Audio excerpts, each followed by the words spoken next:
Bienvenidos a las noticias de actualidad en relación con la profecía bíblica. Estamos en la parte 410, quinta parte. Aquí vamos a ver algo realmente impresionante con respecto de arqueología, también con ciencia y tecnología, algo relacionado con hongos, atentos. Y para finalizar veremos una noticia al respecto de la democracia y los jóvenes, que no nos va a dejar indiferentes. Vamos a ello.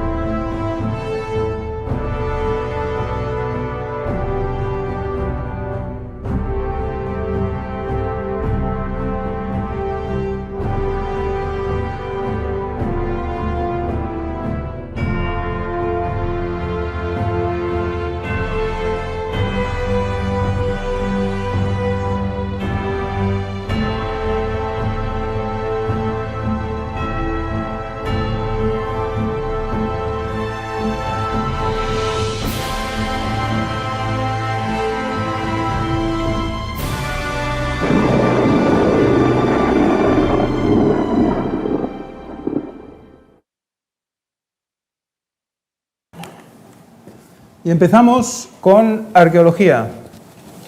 Por primera vez en 2000 años desentierran en Israel los escalones donde Jesús sanó a un ciego. Los escalones pertenecen a la piscina de Siloé, construido hace 2700 años, que formaba parte del sistema de suministro de agua de Jerusalén. Arqueólogos de instituciones israelíes desenterraron recientemente en Jerusalén 8 escalones de 2700 años de antigüedad en la piscina de Siloé, el lugar donde, según los textos bíblicos, Jesús sanó la ceguera de un hombre. Las excavaciones en curso dentro de la ciudad de David, el sitio histórico de la Jerusalén bíblica, particularmente de la piscina de Siloé y el camino de peregrinación, sirven como una de las mayores afirmaciones de esa herencia y del vínculo milenario que judíos y cristianos tienen con Jerusalén. Comentó a Fox News C.F. Orenstein, director de Asuntos Internacionales de la Fundación Ciudad de David. No simplemente como una cuestión de fe, sino como una cuestión de hecho, añadió. La piscina de Siloé es un monumento arqueológico e histórico ubicado en la zona sur de la ciudad de David. Construido hace unos 2700 años, el estanque era parte del sistema de suministro de agua de Jerusalén durante el reinado del rey Ezequías, 716 al 687 a.C., y aparece mencionado en el Evangelio de Juan en el episodio de curación de un ciego. La piscina fue destruida tras la caída de Jerusalén en el año 70 y con el tiempo acabó cubierta con los sedimentos originados por las lluvias invernales. Recordemos que ya anteriormente, en alguna conferencia anterior, habíamos presentado cómo estaban haciendo excavaciones en el monte del templo, el monte Sión, y vimos cómo había toda una serie de pruebas que demostraban, la destrucción de Jerusalén en el año 70. Aquí vemos como también, una vez quitados esos escombros, podemos encontrar este lugar tan emblemático donde Jesús sanó al ciego, ¿no?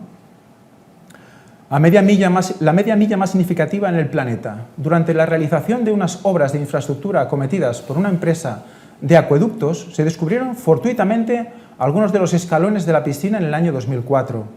Con respecto a todo el esfuerzo de restauración y conservación que se lleva a cabo, Orenstein explicó que, dentro de unos años, los visitantes apreciarán directamente los lugares históricos y podrán ver con sus propios ojos, tocar con sus propias manos y caminar con sus propios pies sobre las mismas piedras que nuestros antepasados caminaron hace miles de años, mientras se dirigían a Jerusalén en peregrinación.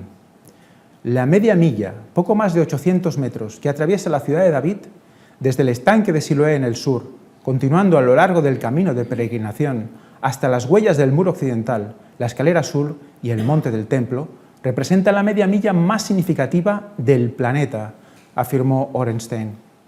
No hay media milla en ningún lugar de la Tierra que signifique más para más personas, no para millones, sino para miles de millones, que la media milla que es la ciudad de David, subrayó. Bueno, aquí que va a ser muy importante para el movimiento ecuménico.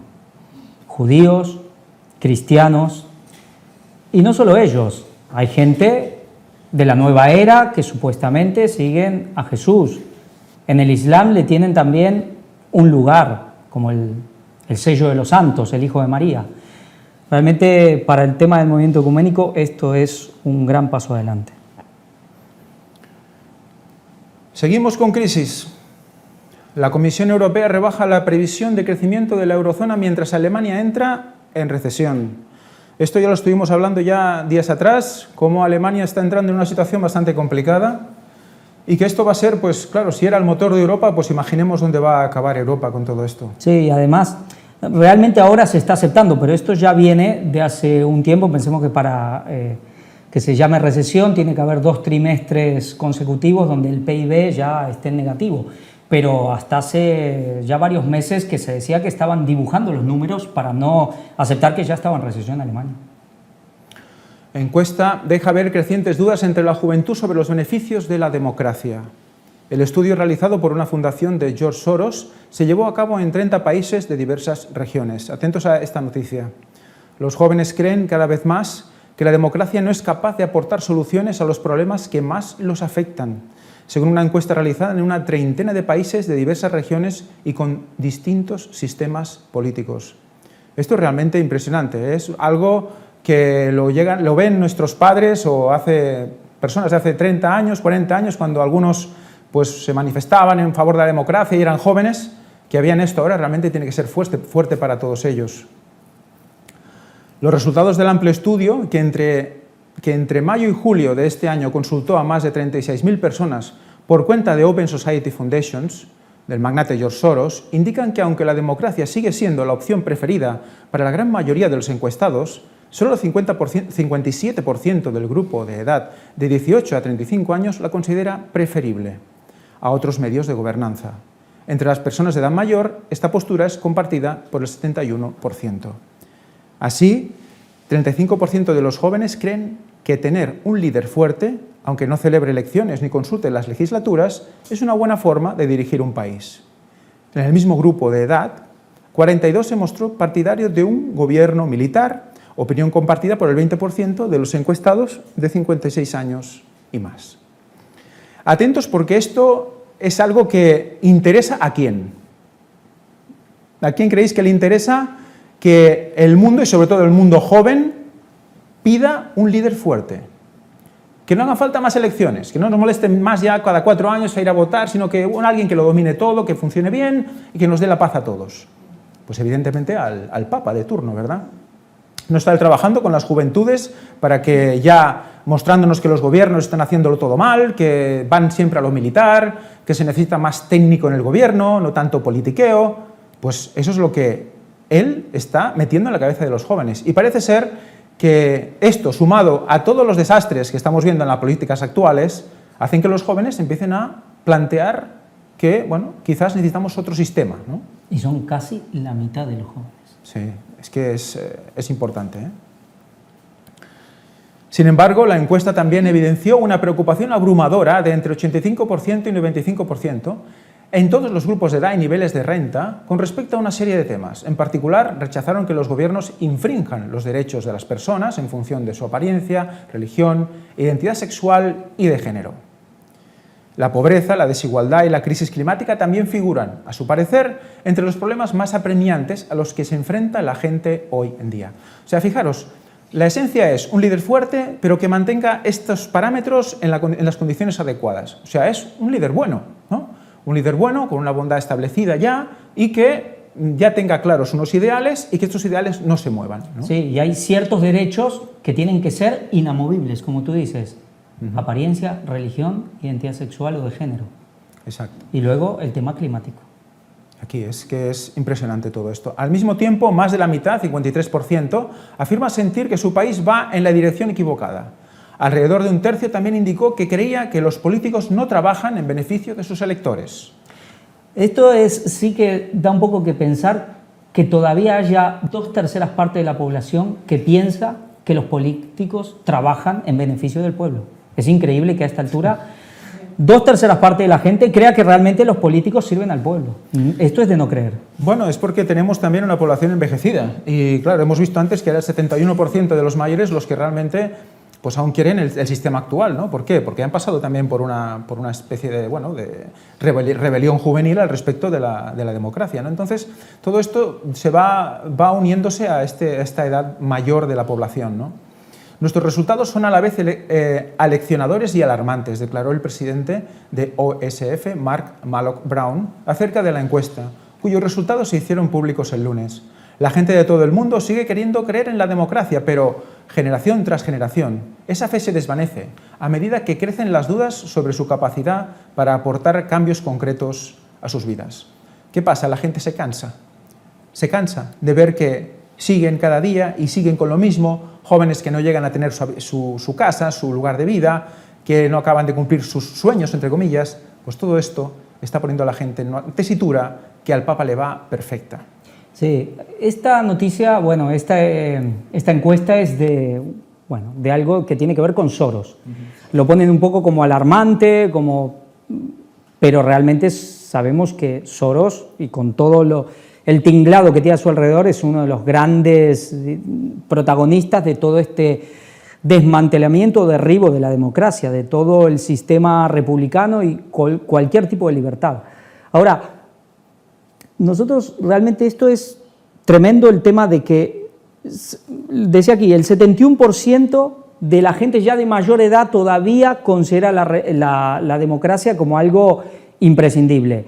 Pensemos que hasta no mucho tiempo la democracia era como el valor más sagrado. Se podía tocar cualquier cosa y a quien sea. Se podía decir de Dios y de quien sea, lo que sea, pero la democracia era el valor más sagrado. Pues para los jóvenes ya no es así. Pero es interesante cómo se han movido las cosas. Es muy interesante porque, al fin y al cabo, ¿qué está pasando? Quieren un líder fuerte. Y pensemos que esto va más allá de derechas e izquierdas, porque las derechas e izquierdas, en general, se han caracterizado cuando se han llevado, a su plenitud, por líderes fuertes, por líderes, por sistemas totalitarios. Pensemos que en la naturaleza de la izquierda y la derecha no existe la libertad como tal, no existe la propiedad como tal. Esto es algo que se ha ido manejando muy bien. Ahora aparentemente la que predica una libertad es la derecha, pero sabemos que no es así, la derecha siempre lo ha demostrado. Lo que pasa que, supuestamente hablan de una especie de libertad económica, pero sabemos que la derecha de ahora, los que dicen ser derecha, defienden un capitalismo que al final está basado en las finanzas y que siempre ha terminado el capitalismo en una unión entre el gobierno y los grandes magnates. Los grandes magnates usando los recursos de los contribuyentes. ¿Eso es libertad de mercado? Eso es todo lo contrario de libertad de mercado. Entonces, sea como sea, esto va por encima de izquierdas o derechas. Es interesante, cuando la primera fotografía era una chica con el puño en alto. Esto tiene más pinta de ser de izquierda, pero es el puño derecho. Es decir, en el fondo vemos que en el fondo es lo mismo. Quieren que se aplique la fuerza. Quieren que se aplique la fuerza. Y es lo que comentábamos últimamente. Acá se han polarizado las cosas, se ha llevado a un movimiento de izquierda, ahí está habiendo una reacción de derecha, pero todos, unos y otros, están llevando a un punto de conflicto donde alguien tendrá que poner un rumbo, un punto medio, un camino que una a unos y otros, una síntesis. Es la tercera vía, y esa es la que va a dar el Papa. Y justamente lo que también habíamos dicho, el único camino, el verdadero cristiano, al final es el cuarto camino, como el cuarto ángel. Porque es un camino que no es ni la izquierda, no es ni la derecha, ni es esa supuesta solución media que va a dar el Papa. Esto va por otro lado. Luego, al final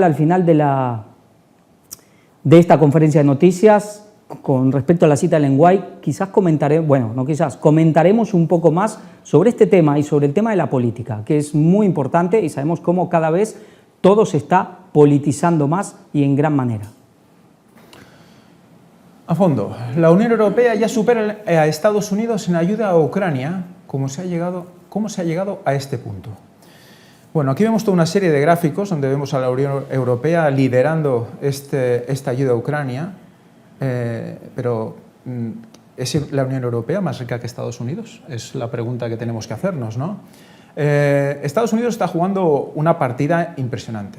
está haciendo que todo el mundo niegue a Rusia, niegue al bloque BRICS, digamos, o todos sus colegas, Europa incluida. Está haciendo que le compren a ellos ciertas cosas a un precio más alto y además está haciendo que Europa invierta más en este tema que ellos. Esto es un juego perfecto. Entonces, aquí vamos a ver cómo acaba todo esto. Bueno, sabemos cómo va a acabar, ¿no? Todos sometidos a un bloque OTAN y el resto pues, al bloque BRICS completamente enfrentados, ¿no? ¿Qué pasará con el Euribor tras la nueva subida de los tipos del BCE? ¿Afectará a las hipotecas otra vez? Vaya, vemos ya sonidos de tormenta de que vuelven a subir las hipotecas. Pues vaya, la gente estará súper contenta. Sí, es el Banco Central Europeo. Ciencia y tecnología. Gran noticia, impresionante. Yo cuando la vi quedé impactado. Dice, investigadores crean piel con hongos para que robots puedan sentir como en la película Terminator. Para crear la piel se utilizó una estructura de hongos conocida como micelio y se espera que pueda combinarse con tecnología actual para crear robots sensibles a la luz o el tacto. Científicos de la Universidad del Oeste, en Reino Unido, inspirados por la película de ciencia ficción Terminator, crearon una especie de hongos capaz de percibir la luz y el tacto, según informó New Scientist. Para crear la piel se cultivó una especie de hongo llamado Ganoderma sessile, que forma una estructura conocida como micelio. Para que tengamos una idea, la ganoderma es un hongo xilófago, es un hongo que crece en los árboles. Es el típico hongo que a veces vemos que hace como una especie de terrazas circulares que salen del tronco. Este es de color rojizo, color hígado. Y lo que hacen con esto es que el micelio básicamente, ¿qué es del hongo? Es pues todas sus hifas, que son como una especie de raíces, que no son raíces pero tienen esa función, se van introduciendo en la madera hasta que generan una especie de tejido de hifas que se llama micelio. Y todo esto queda como entramado, ¿no? Es un entramado de hifas. Y esto es lo que va creciendo en la superficie de este ser, ¿no? Primero los investigadores recubrieron un modelo cibor de 18 centímetros con una sustancia llamada agar para estimular el crecimiento de hongos y después lo sumergieron en un líquido para cubrirlo con el hongo. Esto del agar es muy interesante porque no sé si habéis visto alguna vez en laboratorios o en películas cuando están haciendo algún tipo de investigación, cogen una placa que se llama placa de Petri, que es de color, es circular, de plástico, y ahí tienen como una especie de medio de cultivo. Este medio de cultivo es el agar-agar. En ese medio se restrega una especie de paleta que han sacado de la boca, de muestras de bocas, de hongos o lo que sea, lo restregan ahí y lo dejan a cultivar. Pues ese es el medio de cultivo con el que han impregnado a este cibor, ¿no? Entonces, si ponen ese medio de cultivo y ponen las esporas del hongo, este hongo empieza a fructificar cuando se pone en contacto con la humedad, ¿no? Después de 5 días, el modelo estaba cubierto con una piel orgánica. La investigación, que sigue pendiente de ser revisada por otros expertos, describe la posibilidad de fusionar sistemas biológicos y artificiales en un campo experimental. El micelio, este grupo de hifas entrelazado, cultivado mediante técnicas establecidas, creció homogéneamente en la superficie del modelo de cyborg, demostrando una robusta reactividad a diversos estímulos, como la exposición a la luz y el tacto. Esta innovadora fusión apunta hacia el futuro de los biomateriales sostenibles y la posible integración de estos materiales en tecnologías nuevas y existentes, dice la investigación. En este sentido, los investigadores Antoni Gandía y Andrew Adamatsky aseguraron que la piel de hongos es fácil de producir y puede detectar una gama más amplia de cosas. Hay una escena de Terminator en la que implantan la piel al robot. La piel es externa a él, sin embargo, informa sobre datos al robot y se autorrepara, dijo Gandía, quien también es investigador en la Universidad Politécnica de Valencia. Queríamos demostrar que ya podemos hacer cosas así. Claro, el hongo, en el momento que tú le das las condiciones, crece y ocupa la superficie. Si hay una zona que se estropea, se rompe o lo que sea, el hongo sigue creciendo y repara la superficie. Es realmente impresionante que puedan dominar a este tipo de agentes, ¿no?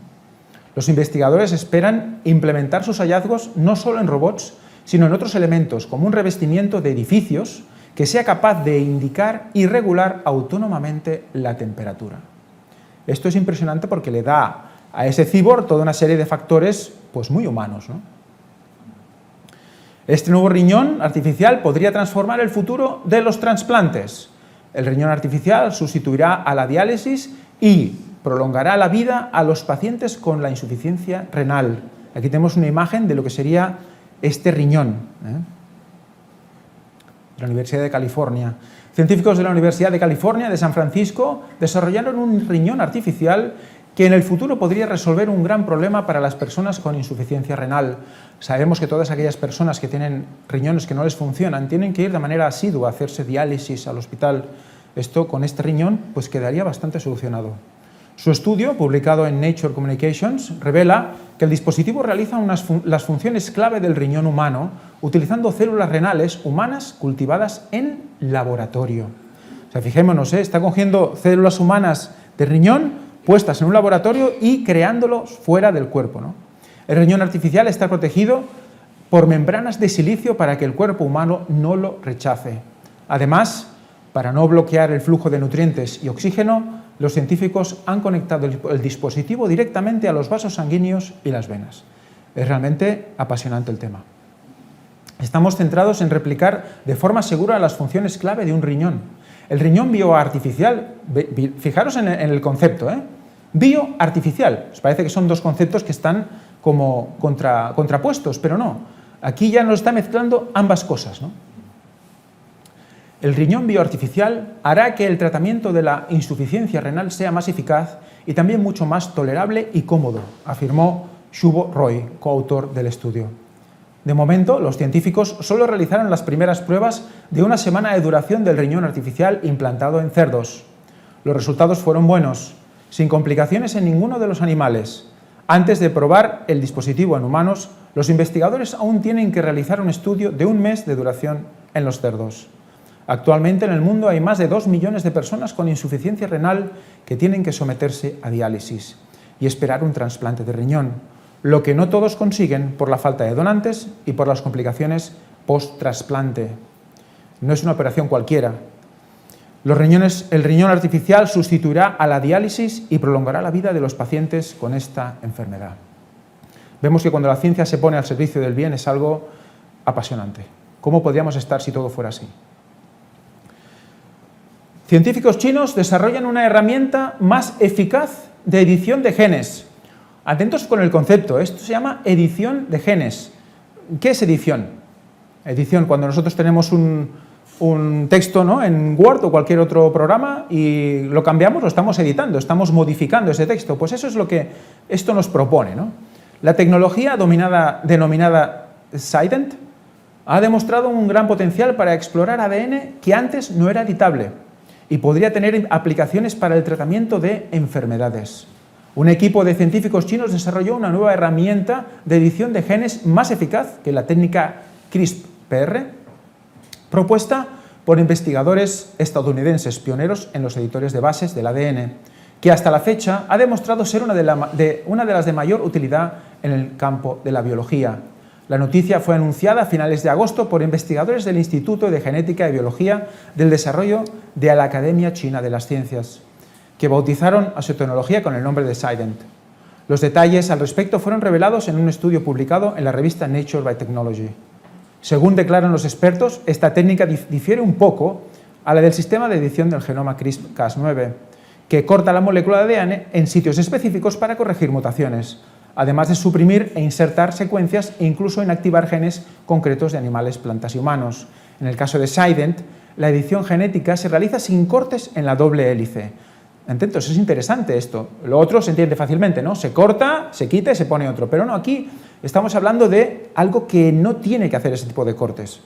Se basa en una señal proteica que permite transportar el editor al interior, evitando la necesidad de una ARN guía y permitiendo el acceso a genomas celulares de difícil acceso. Una señal proteica es como una especie de receptor que se envía a un lugar concreto, ese lugar lo recibe y hace como de puerta de acceso a esta nueva información. Prescindir de cortes garantiza que no se produzcan ediciones imprecisas o mutaciones indeseables que pueden ocurrir durante la reparación, explica el diario South China Morning Post. El sistema de tijeras moleculares, CRISPR-Cas9, se basa en enzimas modificadoras que editan bases de sustrato en ambas hebras de ADN, un proceso que reduce la precisión de la edición. Entre tanto, Seiden edita selectivamente una hebra de ADN a la vez. Esto lo dota de mayor precisión y podría permitir una investigación más controlable y eficiente de estos genomas celulares, recoge el estudio. Y ahora planteo algo aquí. Estamos hablando de enviar una señal proteica a una cadena de ADN que recibe esta señal, queda incrustada en ella y una vez está ahí, algo la reconoce y se inserta un cambio en el genoma. Esto está muy bien si queremos solucionar temas genéticos de enfermedades genéticas, pero esto no tiene también, no vemos otra parte aquí, no vemos la posibilidad de generar armas, incluso venenos o ataques concretos a una parte de nuestro genoma, porque esto podría ser así, podríamos utilizar esto para mal también, y esto es algo que también tenemos que tener en cuenta. Este editor de cadena única ha demostrado hasta el momento un gran potencial para explorar ADN que antes no era editable y podría tener aplicaciones terapéuticas para el tratamiento de enfermedades en seres humanos. Sin embargo, Kevin Zhao, uno de los autores del estudio, asegura que aún quedan más investigaciones por hacer. El objetivo es determinar cuáles son las mejores combinaciones de elementos modulares para producir los mejores resultados de edición y así garantizar seguridad y eficiencia en el proceso. Se podría editar el ADN a gusto, en el momento y en el lugar donde quisiéramos. Las tecnologías de edición del genoma ya han logrado grandes avances en una amplia gama de áreas de investigación, incluido el tratamiento de enfermedades genéticas, el mejoramiento de variedades agrícolas nuevas y sostenibles y la ingeniería de diversos microbiomas. El desarrollo de los editores básicos de Seiden amplía el conjunto de tecnologías de edición genómica de precisión para la edición del genoma nuclear y de orgánulos. Genoma nuclear, esto es nuestro genoma básico, el centro de nuestras células. Y orgánulos, pues bueno, como la mitocondria, que también tiene su genoma específico, facilitando así mejores diseños genéticos, aseguran los investigadores. Mejores diseños genéticos. Atentos a esto. Creo que es una noticia realmente impactante. Y entramos ya en otro tema completamente diferente. Vamos a repasar Latinoamérica. Empezamos por México. Rayo destruye imponente estatua de Cristo pescador en México. ¿Una escultura de cuántos? 33 metros. Vamos a leer. La escultura del Cristo pescador de 33 metros de altura, ubicado en Concordia, en el estado mexicano de Chiapas, quedó completamente calcinada debido al impacto de un rayo durante la noche del sábado 10 de septiembre. Aquí vemos unas imágenes, hay vídeos por ahí también, era una estatua hecha de madera y quedó completamente destruida. Horas después del incidente, la Secretaría de Protección Civil y la Policía Municipal de la localidad acudieron al lugar para evaluar los daños. Debido al impacto de un rayo y material combustible, se propagó fuego en su estructura y se derrumbó y calcinó, concluyó Protección Civil a través de una publicación de redes sociales. Ante este suceso, la parroquia del Señor de la Misericordia indicó, por medio de un comunicado remitido a Ciprensa, que la imagen sagrada era más que un símbolo, porque durante años estuvo representando y fortaleciendo la fe de nuestra gente. ¿Seguro que hizo eso? ¿Fe en qué? Tras lamentar el accidente, la parroquia expresó su deseo de que se realicen otras obras y proyectos para el bien común y el crecimiento integral del pueblo. O sea, esta estatua se supone que era para el bien común. Lo que vemos es un pedazo de ídolo gigantesco. Consultadas por Aciprensa, las autoridades señalaron que aún no se había tomado la decisión de comenzar con la reconstrucción de la estatua. Aquí vemos cómo quedó hecho todo un amasijo de madera y estructura destrozada, ¿no? Ahora lo que vemos es que a veces el lugar sagrado milagrosamente se salva, a veces es el único que cae. Vemos que esto es muy, digamos, pasan muchas cosas. A veces lo que es de Dios se destruye, a veces Dios lo cuida y Satanás hace lo mismo. Bueno, a veces intenta, Dios al final está en control de todo. Pero sí vemos que siempre pasan cosas alrededor de estos lugares sagrados, sean de un lado o del otro, siempre pasan cosas extrañas. Esto sí da que pensar. Es decir, uno no puede fundamentar la fe porque justo ese lugar que uno cree que es lo sagrado se salvó del fuego de lo que sea, porque a veces no pasa y a veces pasa del otro lado lo mismo. Pero sí es verdad que siempre pasan cosas en estos lugares. Está bien, uno puede decir, bueno, es algo erecto de 33 metros, claro, un rayo va a ir ahí directo y de madera, es verdad.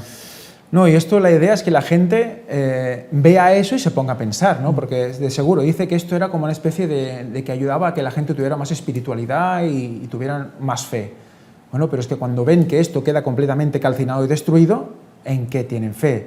¿En qué les va a ayudar a tener fe? Una cosa de madera que está ahí elevada y que le recuerda a Jesús. Entonces todo eso no tendría que hacer pensar a todas estas personas, pero vamos a ver cuáles son sus reacciones. El Cristo pescador fue erigido por el escultor peruano Pedro Víctor Cuya Ramos. Su construcción inició en 2014 y 6 años después concluyeron las obras, 6 años, financiadas con diversos donativos.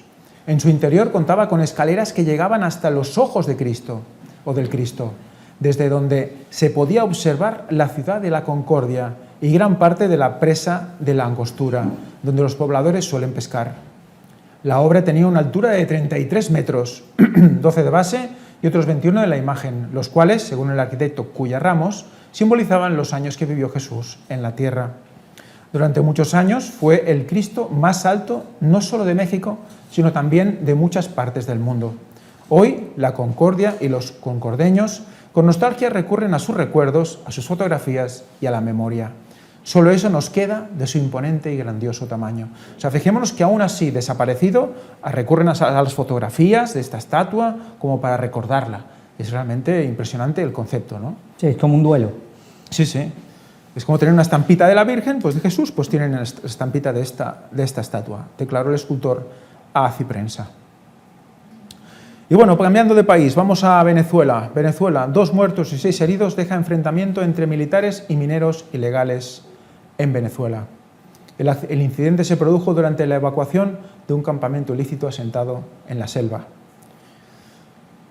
Brasil, 5 muertos, entre ellos un policía, en una operación contra el crimen en el nordeste de Brasil.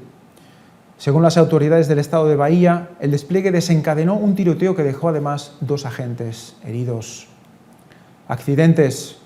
4 jóvenes muertos tras ser atropellados por un tren de Rodalies en Montmeló, eso es aquí, en Cataluña. 7 jóvenes. Al menos 10 muertos y 18 heridos al caer un autobús por un barranco en México. Otra vez, volvemos a autobuses que caen, que se despeñan. Vimos que esto es una tendencia natural ya en todas las noticias de actualidad que vamos presentando. Sí, creo que en los últimos 2 meses son ya incontables los autobuses que han caído. Claro, y con ello cantidades de personas que van dentro, ¿no? Son cientos ya de víctimas, porque claro, están llenos de gente, entonces hay más probabilidad de que haya muertes. Al menos 10 muertos deja el choque entre un volquete y un minivan en Perú. Desgracias. Para un clérigo iraquí, el terremoto en Marruecos es por normalizar relaciones con Israel. Atentos con esto, porque es algo que tiene 2 caras. Vamos a ver toda una serie de explicaciones de este hombre y vamos a analizar qué es lo que dice. Muqtada al-Sadr se pronunció en medio de la emergencia humanitaria que enfrentan Marruecos y Libia. El influyente clérigo chií, atentos es chií, iraquí, Muqtada al-Sadr, dijo hoy que el aumento de los desastres naturales en el mundo se debe a los pecados como la legalización del matrimonio homosexual y la normalización diplomática de países con Israel, en medio de la emergencia humanitaria que enfrentan Marruecos y Libia, tras sufrir esta semana un terremoto y un ciclón, respectivamente, que dejaron miles de muertos en ambos países. Vemos que los primeros países afectados por los desastres naturales son los países que normalizaron o van a normalizar sus relaciones con Israel, dijo al-Sadr en alusión a Marruecos. Por otro lado, también dijo que últimamente han aumentado los desastres naturales en el mundo. Esto se debe a los pecados, como la legalización del matrimonio homosexual y la imposición sobre las naciones de manera sucia, dijo este martes el clérigo a través de su cuenta de X. Ahora, ¿esto es verdad que solo están pasando desastres en los países que se alían con Israel? ¿O es que también quiere ver lo que quiere ver? Claro, aquí tenemos esa lectura y luego también que es evidente que el mundo está lleno de pecados, es evidente que estamos en el límite de la humanidad, cada vez hay más pecado, cada vez hay más desastre, y el Señor también permite que pasen ciertas cosas para que, como dice la profecía, para que la gente levante la cabeza, para que busque a Dios. Entonces, Él lo que está haciendo es barrer para su lado, evidentemente. Pero tengamos en cuenta que en el mundo musulmán Esto tiene mucho calado, este mensaje. Para ellos, claro, hacer relaciones con Israel es como una traición al Corán, es como una traición al profeta, a su propia religión. Entonces esto, para muchos lo tomarán como una revelación divina. Y esto nos recuerda algo también. Viéndolo y buscando ya en las profecías que ya Elena White nos deja escritas, vemos como ella nos dice que al fin del tiempo nos acusarán, a los que guardamos la palabra de Dios, de ser los causantes ¿de qué? De los desastres naturales. Entonces fijémonos como aquí ya hay un argumento, hay un discurso que es el que se va a utilizar también contra nosotros, ¿no? Y bueno, en este lado, de momento, aquí estamos representando a los que están al lado de Israel, al menos lo que estamos aquí en Europa, ¿no? En su publicación, Al-Sadar afirmó que los desastres naturales no se limitan a los países del tercer mundo y puso el ejemplo a Estados Unidos, al que señala como primer país azotado por las tormentas e incendios, además de Grecia o la erupción del volcán en Nueva Zelanda. Bueno, va sacando noticias que están en su lado, evidentemente. Claro, ve lo que a él le interesa, porque realmente es que están pasando cosas en todos lados. El mundo, sí. Se habla de que los desastres naturales golpearon zonas pobres y países del tercer mundo que no tienen papel activo en ratificar las leyes de homosexualidad, pero la normalización e interacción de algunos gobiernos o pueblos con el concepto de la comunidad LGTBTQ influyó en el aumento de la agudeza de los desastres naturales en esos países, añadió. De acuerdo con el clérigo, los desastres naturales son un castigo mundano y equivalen a un aviso, y por el descuido y el seguimiento de las ideas de Occidente, la dispersión de la obscenidad y la corrupción. Asimismo, consideró que este castigo terrenal contra los gobiernos y pueblos musulmanes y religiosos se debe a su inacción ante las agresiones occidentales contra la fe, ya sea por permitir la homosexualidad o la quema de copias del Corán en países como Suecia o Dinamarca. Fijémonos cómo el discurso se lo lleva para casa. Pero sí que es verdad que, bueno, sabemos que habrá unas plagas en este planeta. Y estas plagas irán a destruir ¿a quién? A todos, menos los que sean los 144.000, ¿no? Al pueblo de Dios. Entonces está asociándose también esta digamos, justicia de Dios a su lado, ¿no? En cuanto a Libia, tiene una culpa imperdonable al no revelar el paradero del señor de la resistencia árabe-libanesa Musa al-Sadar, un líder político que fundó el movimiento Amal en el Líbano y viajó en el 78 a Libia, donde desapareció y generó polémica por la negativa de las autoridades libias a permitir la entrada de una misión libanesa para esclarecer su desaparición. Este hombre que desapareció, también chií, en un país suní, pues para ellos también fue pues, un desastre y por lo tanto Libia está pagando ahora por justamente eso, ¿no? Bueno,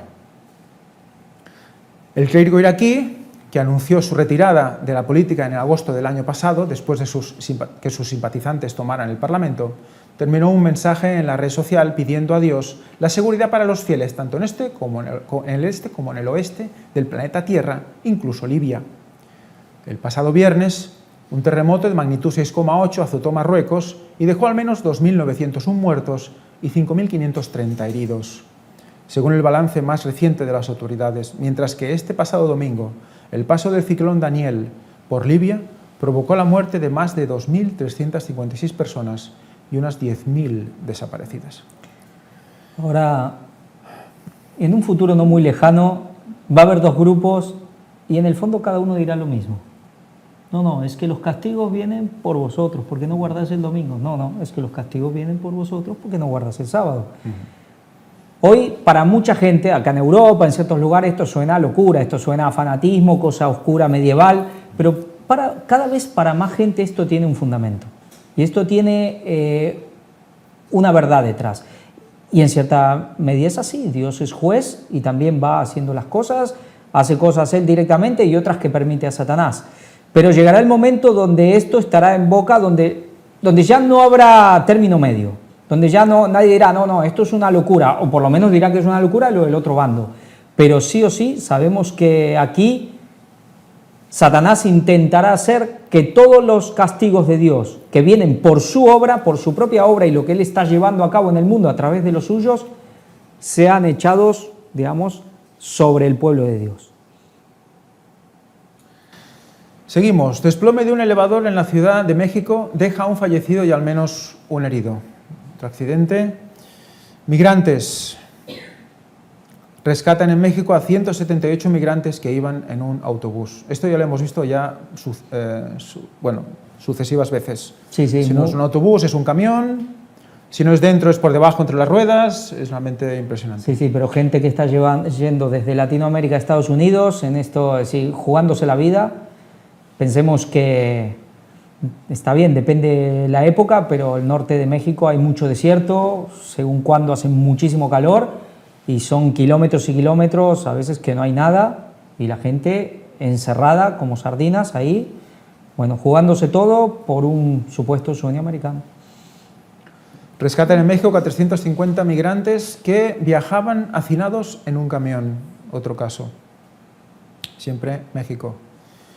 Pestes. Nipah virus. Atentos a este virus. Nipah virus. ¿Qué se sabe sobre el virus letal que tiene en alerta a un estado de la India? La tasa de mortalidad de las personas infectadas con el virus Nipah se ubica entre el 40 y el 75%. Y de momento no existe vacuna. Parece ser que es el cuarto brote en los últimos 5 años y es zoonótico, o sea que viene a través del contacto con animales. En este caso parece ser que murciélagos, ¿os suena? Y cerdos.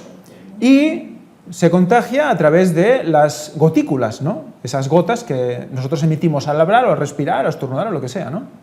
También por el contacto con secreciones infectadas, excrementos y demás, o incluso también dicen que por el alimento de esos animales. Entonces, si nos alimentamos de ellos también podemos ser contagiados. Atentos a esto porque tiene una pinta de COVID impresionante. Y estamos otra vez en Oriente, estamos en zona de BRICS, ya pasó con China, ¿pasará con India? Sí, pensemos ese famoso ensayo que se hizo justo antes, o prácticamente cuando estaba surgiendo en China lo del COVID, de una especie de virus muy similar que salía de Brasil, era en ese caso. Luego al final fue de China, bueno, no digo que esto vaya a terminar siendo como un COVID, pero ahora India, parece que todo saldrá de los BRICS, bueno, ya veremos. No, es interesante porque no es solo un brote de algo nuevo así puntual, sino ya es unos brotes sucesivos, ¿no? Entonces, bueno, además una mortalidad muy, muy elevada. Ciclones. Aquí tenemos una imagen que últimamente está corriendo mucho y nos ha dejado realmente estupefactos. Los muertos en Libia se acercan a 7.000 y hay al menos 10.000 desaparecidos. Ya sabemos que cuando se dice desaparecidos, lo más probable es que sean muertos, ¿no? Y ya tiene unos días esto, con lo cual Sí, esto siempre aumenta. Sí, sí. La situación es desastrosa, más allá de toda comprensión. Fijaros cómo lo describen, más allá de toda comprensión. Esto es el Mediterráneo, esto es aquí abajo, aquí mismo donde estamos nosotros, en el norte de África. Es una zona que es una especie de delta que entra un poquito en el mar y se ha llevado todo el desastre, ¿no? Ha habido una inundación impresionante debido a este ciclón que se ha llevado casas, se ha llevado de todo, ¿no? También tenemos que recordar que ha habido allí la construcción no está preparada para todas estas cosas, esto todo de adobe, no tiene cimentación muchas veces, se lo ha llevado todo el agua, ha sido un desastre impresionante. Derrumbe de montaña. 3 muertos deja el derrumbe que sepultó una casa en el noroeste de Colombia. Incendios. 56 muertos y 37 heridos tras incendio nocturno en un edificio de apartamentos en Vietnam.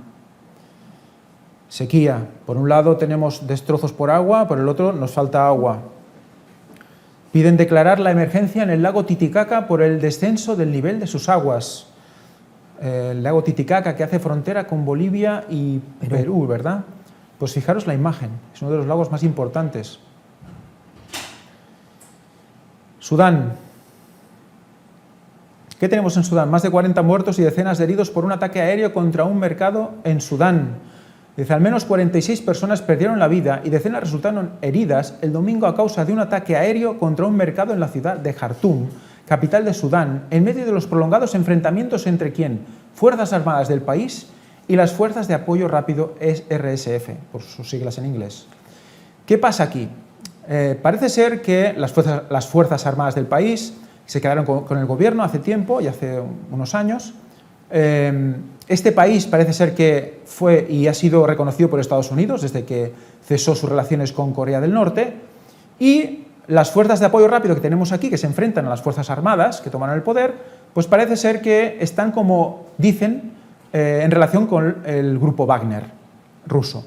Entonces aquí ya podríamos estar viendo que quizás todos estos enfrentamientos tienen que ver con todo el suceso de, digamos, de ganar lugares, de ganar puestos en África, como está pasando en Latinoamérica, al respecto de los dos bloques, ya sea BRICS como sea OTAN. Sí, pero pensemos que estos son grupos, son ramas del mismo ejército, que el ejército está dividido, por eso hay intención de unificar el ejército, porque hay como distintas ramas del mismo ejército que están unos contra otros. Bueno, Líbano. Al menos 6 personas mueren en enfrentamientos en el mayor campo de refugiados palestinos del Líbano. Aquí es algo también interesante porque luchan entre ellos. Aquí son facciones palestinas que una vez en el campo pues empiezan a tener problemas entre ellos y en el mismo campo se disparan, se tiran cohetes. Es algo impresionante cómo llegan a estos campos pues realmente armados, ¿no? Es uno de los campos más grandes. Haití. El presidente de República Dominicana ordena el cierre total de la frontera con Haití. Esto está pasando porque resulta que Haití está desviando el río para que puedan regar sus campos. Y claro, como es un río que hace de frontera entre República y Haití, pues los de República Dominicana han dicho, pues se acabó, ya no podéis pasar por la frontera y hasta que esto no se arregle, ¿no? Entonces, claro, están llevándose el agua de ese río y República Dominicana no está de acuerdo con este tema, ¿no? Níger. Pentágono confirma que sus drones vuelan en Níger para vigilar cualquier amenaza. Recordemos que aquí había ya un problema grave en el que hubo esa revuelta en la que se quitó al gobierno que estaba y es cuando empezaron a cesar la venta de uranio empobrecido a Francia para sus centrales nucleares. Y aquí ya es cuando empezó en todo el mundo, ya sea occidental como la zona BRICS, a ponerse cada uno en un bando concreto para a ver quién controla este país, ¿no? Sí, ahora el problema que está pasando, aparentemente dicen que ahora hay un gran problema por terrorismo en Níger. Es interesante que cada país, especialmente de ciertos sectores del mundo, que empiezan a tener problemas con Occidente, se llenan de terroristas islámicos. Bueno, si uno sabe ya, tiene conocimiento de cómo surgen estos grupos del terrorismo islámico, como lo ha generado Occidente, también en su alianza con Arabia Saudita, con Turquía, pero realmente cada país que se empieza, digamos, a dar vuelta, a irse para el otro bando, empieza a llenarse de terroristas. Esto es una realidad y no falla. Vamos con Estados Unidos. Acusan a Hunter Biden de delitos relacionados con armas de fuego y drogas. Bueno, quizá muchos ya sabemos todo. El prontuario, si se quiere, de este hombre, del hijo del presidente. Y parece ser que también están haciendo un impeachment, un juicio, le quieren poner un juicio también al padre, al Biden padre, porque quieren ver si realmente están unidos estos temas con el padre también. Sí, hay casos que realmente mucho viene de cuando él era vicepresidente de Barack Obama, pero inclusive se habla de recibir coimas de países como China, de los que serían, digamos, el enemigo. Eso es ya casi una alta traición. Pero bueno, veremos lo que pasa. Quizás el hijo pueda tener algún problema, veremos qué pasa con el padre. Es el presidente y tiene mucho respaldo. Vamos con la ONU ahora. ONU exige reconocer el ecocidio como crimen en la Corte Penal Internacional.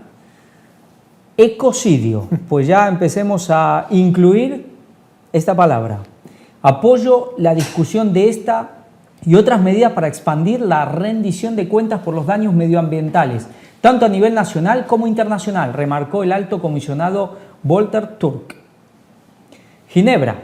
El alto comisionado de la ONU, de Derechos Humanos de la ONU, Volker Turk, apoyó la iniciativa para incorporar el ecocidio como un crimen internacional y que pueda ser juzgado por la Corte Penal Internacional. Asimismo, exhortó a los países presentes en la sesión del Consejo de Derechos Humanos a sumarse. Apoyo la discusión de esta y otras medidas para expandir la rendición de cuentas por los daños medioambientales, tanto a nivel nacional como internacional, remarcó Turk en su discurso ante el Pleno en el marco de la 54ª sesión del Consejo de Derechos Humanos. Sostuvo que se debe hacer algo para contrarrestar la impunidad de la que actualmente se aprovechan personas y empresas que expolian el medio ambiente. El ecocidio está definido como cualquier acto ilícito y arbitrario perpetrado a sabiendas de que existen grandes probabilidades de que cause daños graves, exentos o duraderos al medio ambiente. Por eso ahora parece que van a llevar al banquillo a Coca-Cola y a todas las multinacionales, ¿no es cierto? Pues no, esto seguro que no. Ya veremos a quién, digamos, le echan los perros. Celebró como un respiro de aire fresco el anuncio de Brasil de poner fin a la deforestación ilegal de la selva amazónica en el año 2030, así como el voto de los ecuatorianos para que se detenga la explotación petrolera en el Parque Nacional Yasuní y la minera en la Reserva Natural del Choco Andino. En este sentido, felicitó a Brasil, Bolivia, Colombia, Ecuador, Guayana, Perú, Surinam y Venezuela por las conversaciones que mantuvieron recientemente para establecer una visión común sobre el futuro de la Amazonía, que todos estos países comparten. En estas mismas discusiones se habló de reconocer el derecho de los pueblos indígenas que había en esa región natural a participar en las tomas de decisiones. Por otra parte, Turk reconoció que varios países apoyan esta iniciativa para que el ecocidio sea reconocido como un crimen en la Corte Penal Internacional. En su discurso escrito enviado a la prensa, Turk recuerda que el senador de México, Raúl Paz Alonso, de Morena, en el marco de la COP26 en Glasgow, pidió al presidente Andrés Manuel López Obrador adoptar esta iniciativa, esto fue el 12 de noviembre del 2021, para que la Corte Penal Internacional reconozca el ecocidio como el quinto crimen contra la paz y la seguridad mundiales. El quinto crimen. Esto es, yo creo que esta frase es para pararse un rato, ¿eh? Porque dice, reconozca el ecocidio como el quinto crimen contra ¿qué? La paz y la seguridad. O sea, el ecocidio es relacionado con la paz y la seguridad. Aquello que están clamando, el Papa está clamando y todo el mundo está clamando, y que si tú eres acusado de ecocidio vas en contra de la paz y la seguridad mundial. Claro, empezamos por aquí, ¿no? Dices, bueno, grandes deforestaciones, evidentemente, si tú estás haciendo el loco en un lugar, estás llevando los árboles, estás dejando como un desierto, pues eres un animal, ¿no? Depende para qué lo hagas y con qué razón y qué vas a hacer luego con ese lugar. Pero, ¿y si el ecocidio luego es que tú te has olvidado o no quieres meter la botella de plástico en el contenedor adecuado? Porque eso al final será un ecocidio, porque eso irá donde no tiene que ir, irá a un lugar que será un desecho que se va a quedar ahí por no sé cuántos millones de años y va a hacer daño al medio ambiente. Entonces, vemos como esto empieza así, pero ¿dónde va a acabar, no? En su momento, Paz llamó al Congreso mexicano a reconocer el ecocidio como un delito grave en el Código Penal Federal.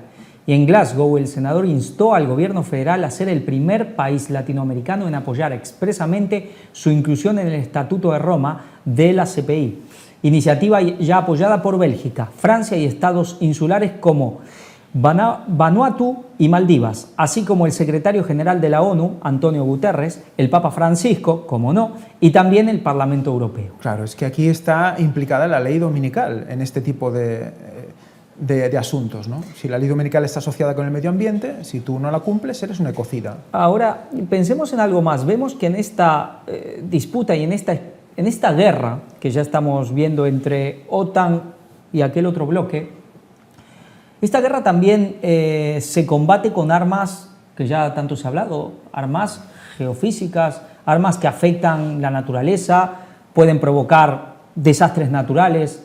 Entonces, ya no es solo el desastre que uno le puede hacer al otro país, sino que encima lo puede acusar, después de haber, por así decir, propiciado un incendio o cualquier otra cosa, además acusarlo en la Corte Penal Internacional de que ha cometido ecocidio, con lo cual podría tener sanciones económicas y, bueno, cuantas cosas más.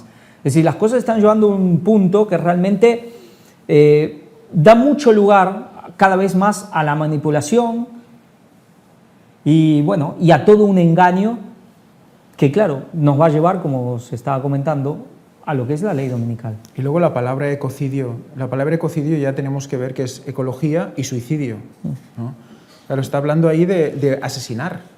O sea, eres culpable de asesinato. O sea, eso es algo que tenemos que plantearnos, porque nos va a pillar de pleno esta situación. Vamos con Israel. Militares israelíes matan a un adolescente palestino en Cisjordania. Está realmente llegando a un punto muy alto, muy álgido y muy caliente lo que está pasando ya en Israel con el conflicto palestino.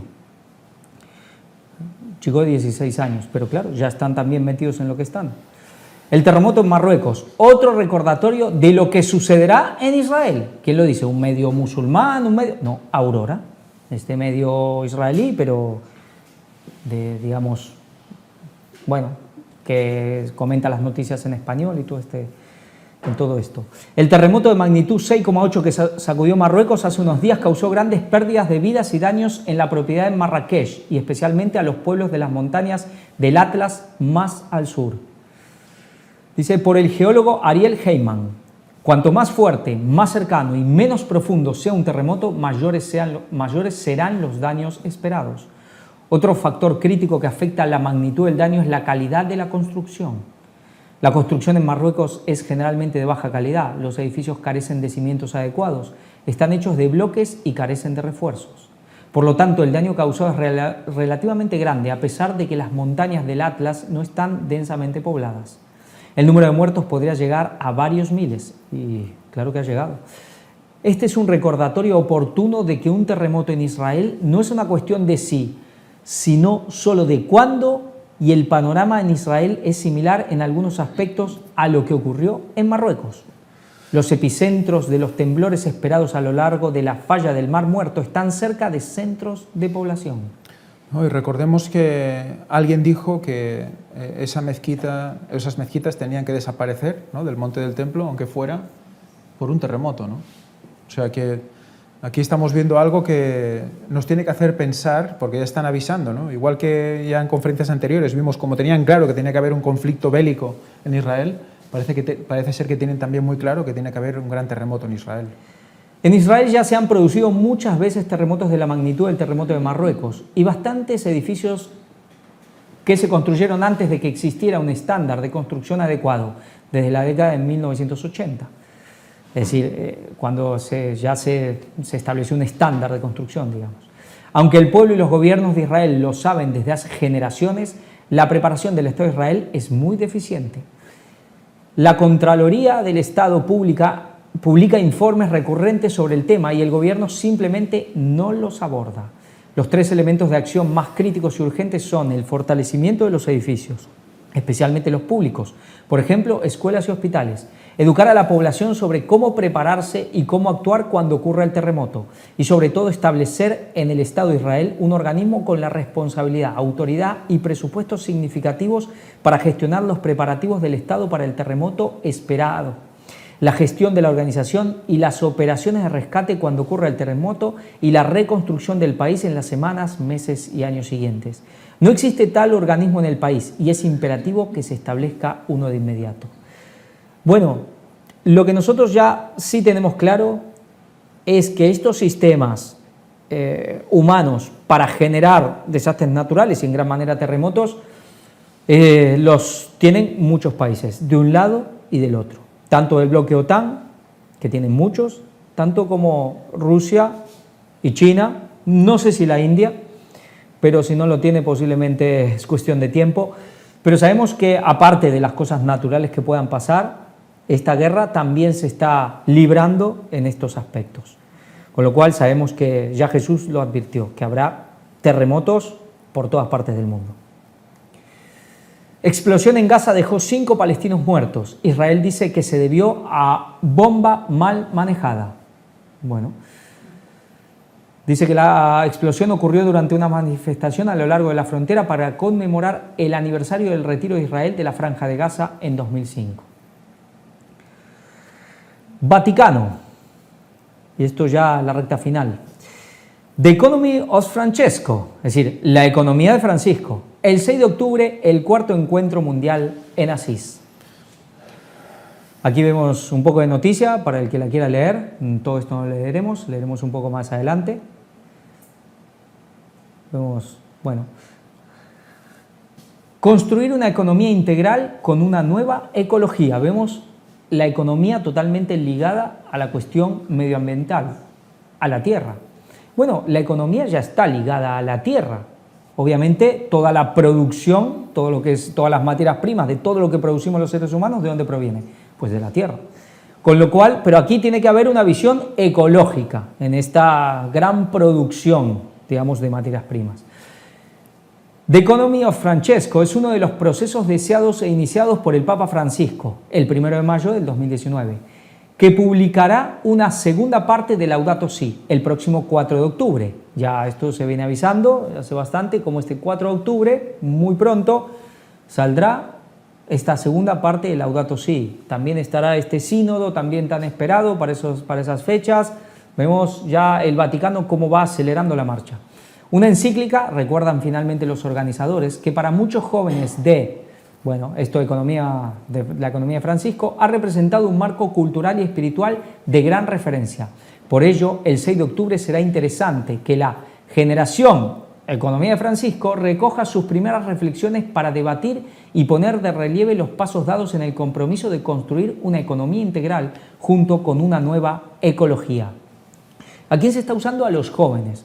Esos mismos jóvenes que cada vez creen menos en la democracia, en un sistema basado en la libertad, que cada vez quieren más un líder fuerte.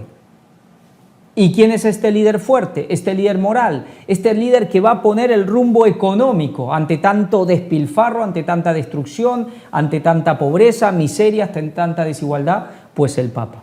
Y miremos una cosa, recordemos la conferencia anterior con la famosa Copaju, ¿no? Que ya había él mismo al frente, el Papa al frente, intentaban ¿qué? Inferir en el tema jurídico del continente americano. Por otra parte, tenemos el 4 de octubre la encíclica Laudato Si, segunda parte. El mismo 4 de octubre tenemos también el sínodo de los obispos. Y el 6 tenemos Economía de Francisco. Esto es impresionante. El cálculo es impresionante. Este hombre, el Vaticano lo tiene todo súper calculado. Desde luego Satanás sabe cuál es su agenda. Sí, pensemos cómo el Papa Francisco, digamos, se habla de la economía de Francisco, en otros lados oímos de un capitalismo inclusivo. Es decir, se está intentando unir, bueno, uno diría lo peor de la derecha y lo peor de la izquierda. Se está intentando unir esa digamos, concepción quizás económica de la derecha, el intervencionismo, no en un sistema comunista donde hay un Estado que es como una gran empresa y la gente no tiene absolutamente nada y somos puramente empleados, no. Pero un Estado fuerte, totalmente unido y totalmente metido, interviniendo todos los aspectos económicos. Pero también con esa visión más comunista de la izquierda de sin barreras, sin fronteras, esa parte internacionalista. Esto es a lo que se está llevando. Esa es la síntesis en esa disputa que hay ahora entre izquierda y derechas. Esa es la síntesis que está dando ya el Papa. Ese capitalismo inclusivo, esta economía de Francisco, la doctrina social de la Iglesia Católica. Ecumenismo. El Papa, curar las heridas entre los cristianos, avanzar juntos hacia la unidad.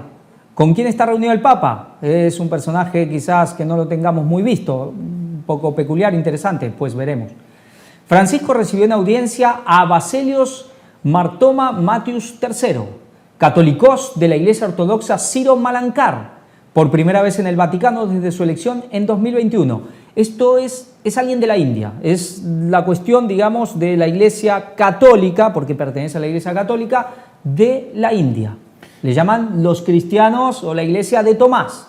Sí, y además es muy interesante porque en la India hay cientos de provincias. 31 provincias son cristianas, llamadas cristianas, pero de estas la mayoría son católicas, pero quedan 2 provincias que son de esta denominación. O sea, que es de lo pequeño, lo más pequeño. Aunque ahí son 17 millones de católicos en India.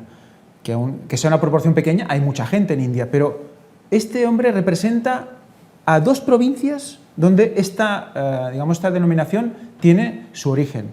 Y por eso que vemos al Papa otra vez que va a buscar a las minorías de las periferias, lo más pequeño, porque quiere a todos dentro, ¿no? Sí, sí.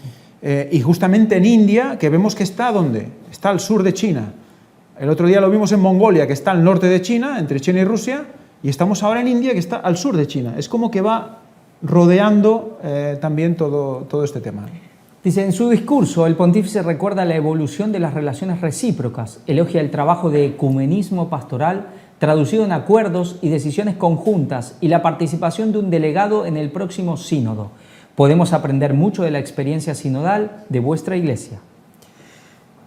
El Papa Francisco mira al pasado, es decir, a las divisiones que se han producido en el curso de la historia entre nosotros, los cristianos, laceraciones dolorosas infligidas al cuerpo de Cristo, que es la Iglesia, para indicar el camino a seguir para el futuro, es decir, el de la unidad eucarística con las iglesias hermanas.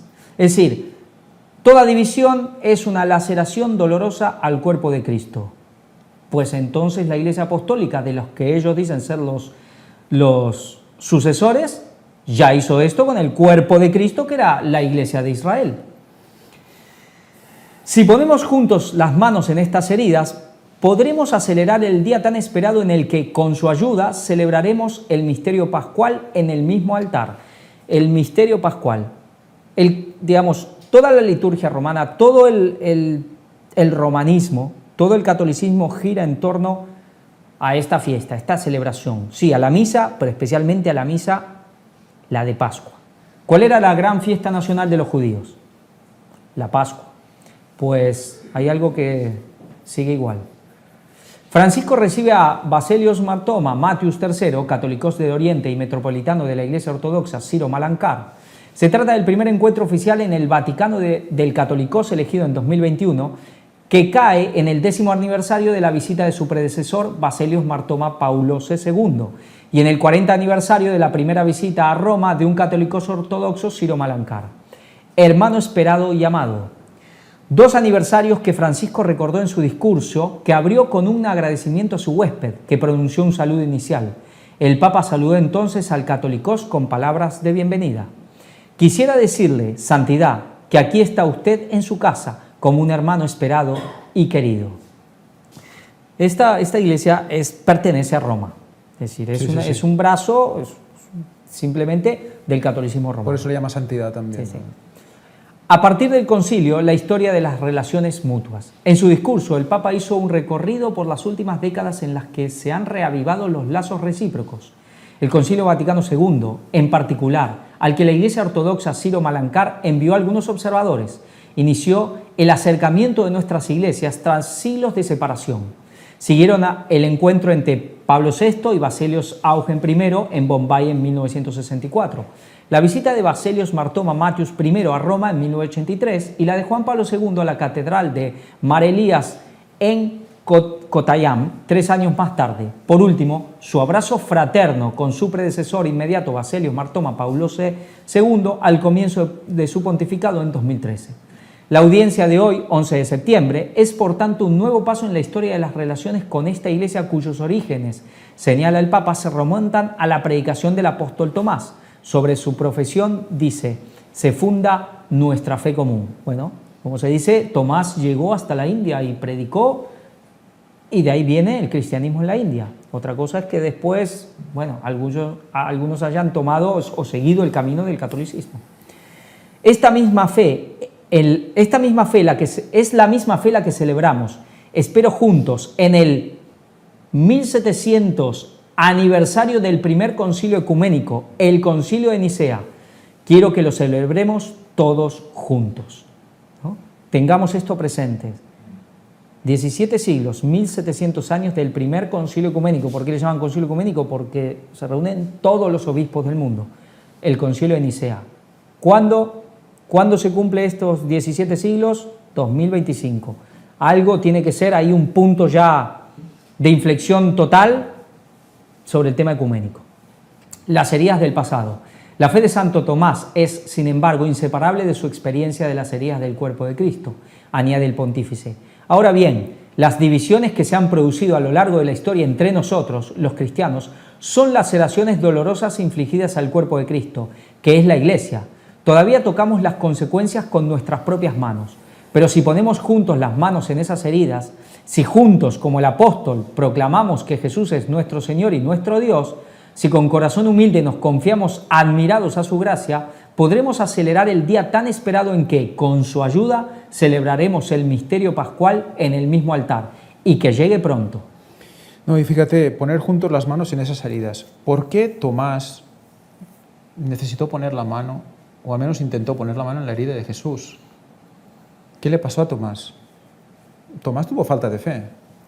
O sea, fijámonos también en la tesitura en la que está poniendo este conjunto, o esta unidad, ¿no? Que todos pongamos las manos en la herida de Jesús, ¿no? Claro, nosotros tenemos una fe, y esta fe tiene que basarse en algo más poderoso que en este concepto, ¿no?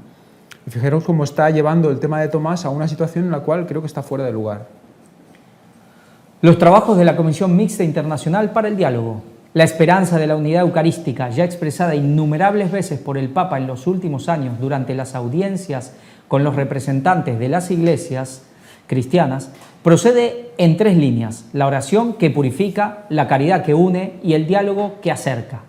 Sobre todo, el diálogo remite a la institución de la Comisión Mixta Internacional que condujo a un histórico acuerdo cristológico publicado en Pentecostés de 1990. Se trata, recuerda Francisco, de una declaración conjunta que afirma que las diferencias terminológicas y de énfasis que han surgido a lo largo de la historia pueden coexistir en la misma comunión y no deben dividir, especialmente en el anuncio. Es decir, son cuestiones de terminología, según dice, es decir, aquí las cuestiones doctrinales, las diferencias, todo puede coexistir juntamente. Dice, proclamar a Cristo une, no divide. El anuncio común de nuestro Señor evangeliza el mismo camino ecuménico. Es decir, proclamar a Cristo, proclamar el Evangelio une, no divide. Si divide, no es de Cristo. Pues, qué cosa extraña cuando el mismo Cristo dijo: yo no vine a traer paz, no crean que vine a traer paz, sino espada. Vine a poner en conflicto, vine a, ¿qué? A dividir. En la familia serán 3 contra 2 y 2 contra 3. Pero según el Papa, todo eso no es cristiano. Bueno, de hecho, es normal que diga que no divide, porque para ellos proclamar a Cristo no es proselitismo. Por lo tanto, como no van a predicar, no van a dividir. Entonces, ya podemos ir viendo quién será el anticristo para ellos, aquel que genere división. Ecumenismo pastoral. Desde la declaración conjunta, la Comisión se ha reunido en Kerala casi todos los años y ha dado buenos frutos, señala el Papa.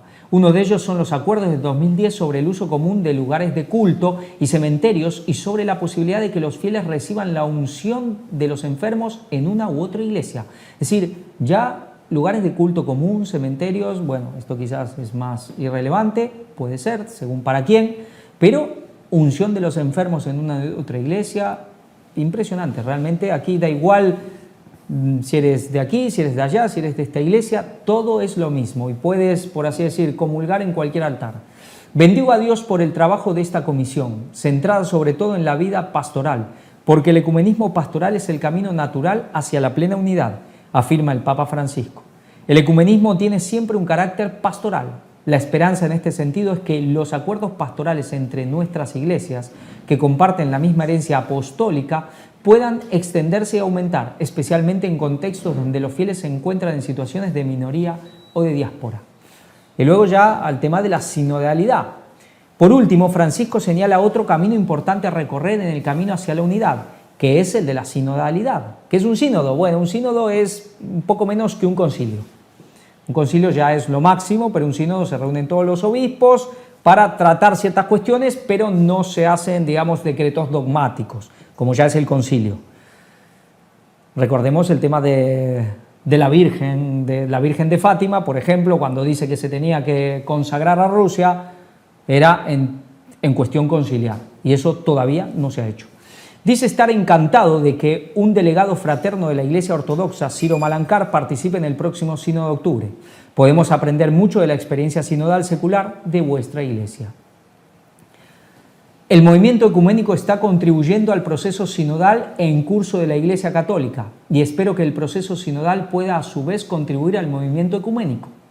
Sinodalidad y ecumenismo son, de hecho, dos caminos que avanzan juntos, compartiendo el mismo objetivo, el de la comunión. que significa un mejor testimonio de los cristianos, para que el mundo crea.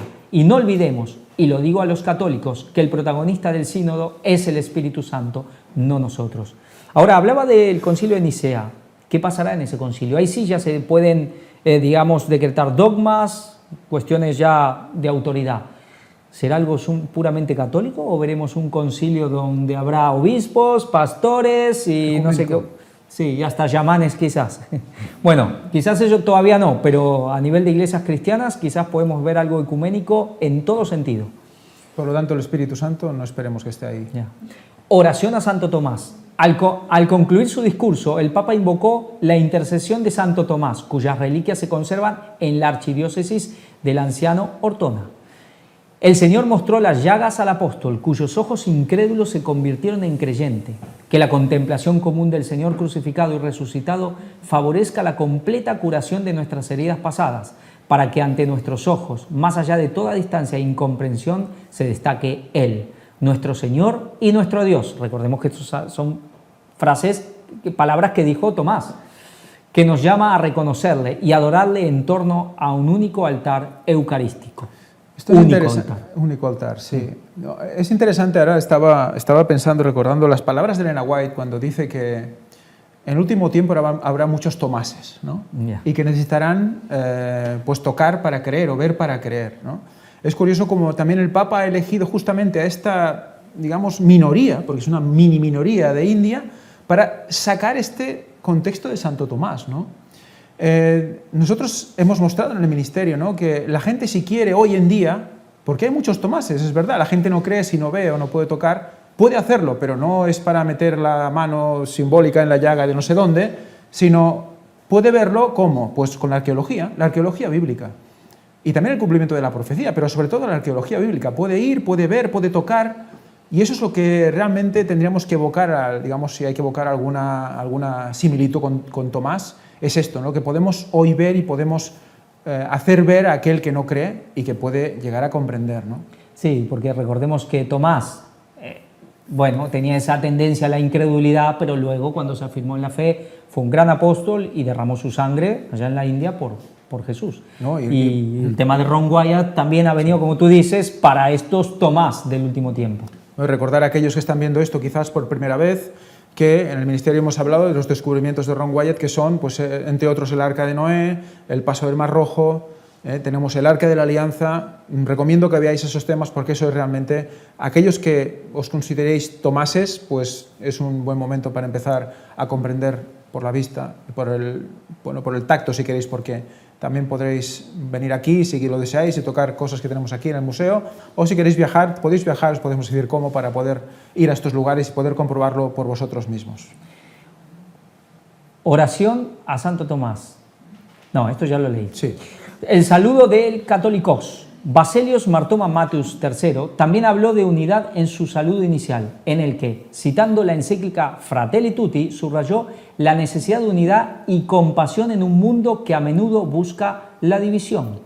Esforcémonos juntos por tejer los hilos de la unidad y la fraternidad en el tejido de nuestra fe compartida. Bueno, esto de tejer y todo esto que últimamente se ha hablado y lo hemos enfatizado, bueno, lo que pronto, si Dios quiere, quiere que se presente ya está claro, pero cuando Víctor pueda presentar todo lo que se está documentando en los viajes y especialmente lo último y que tiene que ver con Semiramis y sus inicios, sus orígenes, muchos entenderán por qué este tema de tejer.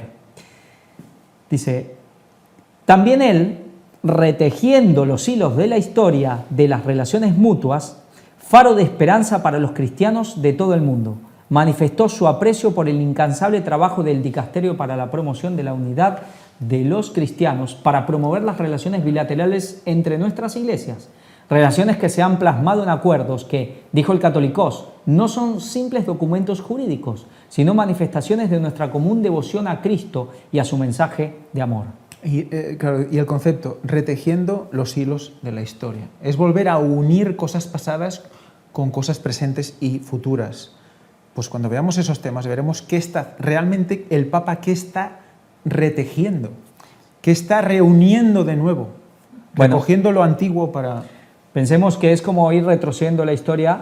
Primero, volver a unir esa iglesia que estaba unida, por así decir, hasta la Reforma Protestante, y luego ir para atrás, ¿hasta dónde llegamos? En un mundo unido, en una misión común, haciendo una torre muy alta.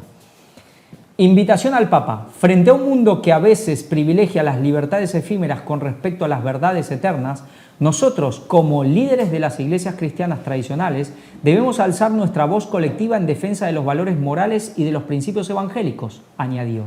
Y aseguró oraciones por el exitoso resultado del Sínodo de octubre. Ya, bueno, dan por hecho que va a ser un éxito. Por último, Baselios Martoma Matius III dirigió una invitación al Papa Francisco. Nuestras puertas están abiertas y esperamos con impaciencia el día en que podamos acoger a su santidad en nuestra tierra sagrada, impregnada del legado de nuestro apóstol patrono, es decir, de Santo Tomás, según ellos. Tras su encuentro privado con el Papa, el Catolicós visitó el Dicasterio para la Promoción de la Unidad de los Cristianos. Ayer, 10 de septiembre, celebró en cambio